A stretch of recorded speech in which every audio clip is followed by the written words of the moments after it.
بسم الله الرحمن الرحيم الحمد لله رب العالمين والصلاة والسلام على سيدنا ونبينا محمد وعلى أهله الطيبين الطاهرين وصحبه المنتجبين وعلى جميع الأنبياء الله والمرسلين. Me emrin e Allahut të gjithëmëshirshmit mëshirëplotit. Falënderimet më të sinqerta janë vetëm për Allahun e madhëruar. Paqja dhe mëshira e Allahut qofshin mbi profetin Muhammed, mbi familjen e tij të pastër, mbi shokët e tij të zgjedhur dhe mbi të gjithë të dërguarit dhe profetët e Allahut xhaleshanhu. Të nderuar dëgjues dhe shikues, ju përshëndes të gjithëve me përshëndetjen e bukur islame. Assalamu alaikum wa rahmatullahi wa barakatuhu. Paqja, mëshira dhe begatia e Allahut qofshin mbi ju. Për ditën e sotme do të flasim rreth temës të gjitha gjallësat janë mysafir të tryezës së Allahut xhaleshanhu. Allahu thot: "S'ka asnjë gjallësë në tokë që të mos i ketë mjetet e jetesës prej tij. Ai di vendbanimin e saj dhe vendin e vdekjes.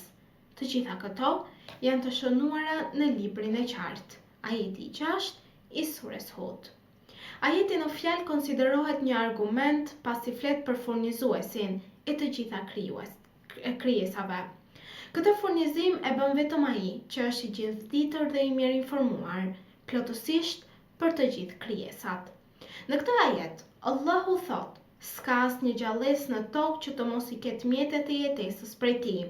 Ai di vendbanimin e saj dhe vendin e vdekjes." Pra, Allahu i gjithëmëshirshëm e di ndryshimin e gjallësave dhe lëvizjet e tyre nga një vend në një tjetër, dhe kudo që të jetë, furnizimi u arrin atyre nga ana e krijuesit të gjithësisë, nga ana e Allahut xhaleshanhu.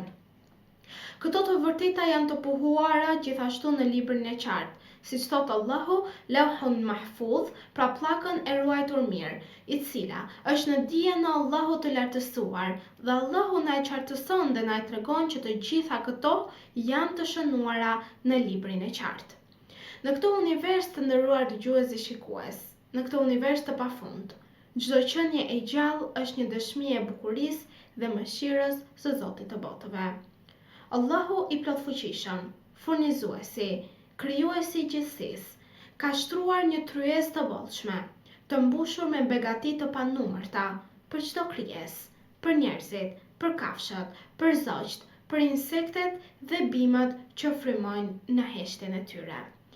Allahu thot: "Nuk ka asnjë gjallësë në tokë përveç që Allahu ja garanton furnizimin." Çdo qenie pa dallim madhësie apo rëndësie në syrin e njerëzve është një mysafir në këtë botë, i ftuar në sofrën hynore, ku risku dhe mëshira nuk mungojnë kurrësi. Kur njeriu ndalon për një çast të vështrojë natyrën, të shikojë një orkestër të harmonizuar, ku çdo element merr pjesën e vet të caktuar. Pyet: ushqejnë kafshët e egra, detët ushqejnë krijesat e tyre të thella, ndërsa toka bujare i ofron njerëzimit fruta, perime, drithra e të tjera të mira, të cilat kanë ardhur nga krijuesi i gjithësisë. Imam Aliu alayhis salam ka thënë në një hadith të cilin e gjejmë në librin Biharun Anwar, ku thot: "Allahu i ka ndarë furnizimin për krijesat dhe e ka përcaktuar me drejtësi këtë furnizim. Asnjë shpirt nuk largohet nga kjo botë pa e marrë furnizimin që i është caktuar." Pra, ky furnizim hynor nuk është vetëm një furnizim material, por është një furnizim shpirtëror, duke i dhënë çdo gjallëse atë që asaj i nevojitet për të jetuar dhe për të përmbushur rolin e saj në këtë krijim të ndërlidhur. Njeriu, si kurora e krijesave, është jo vetëm një përfitues i këtyre begative, por edhe një ruajtës dhe përgjegjës.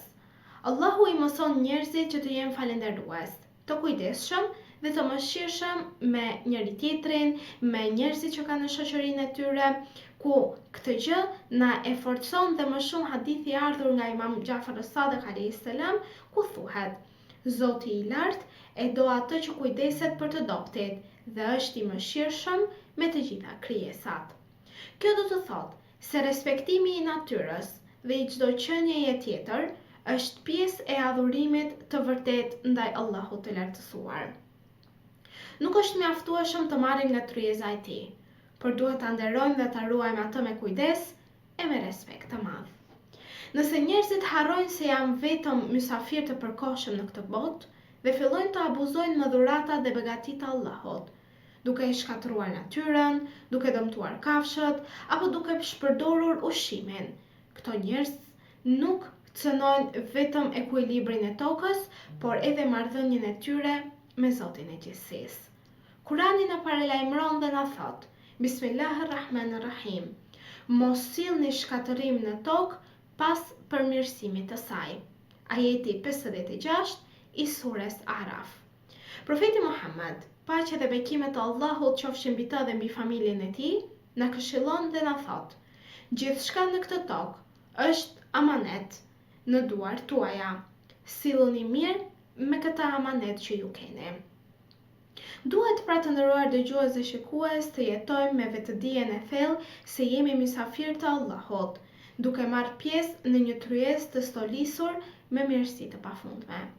Ne duhet të falenderojmë, të sillemi me mirënjohje dhe të ruajmë këtë amanet me një përkushtim shumë të madh. Allahu i lartësuar thot: Bismillahirrahmanirrahim. Nëse falenderoni, unë do t'ju ashtoj më shumë mirësit.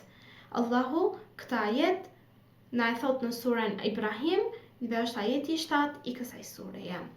Pra çdo falënderim, çdo veprim i kujdesshëm ndaj natyrës dhe ndaj krijesave të tjera, qofshin ato, na afron më shumë me dashurinë dhe kënaqësinë e Zotit një dhe të vetëm.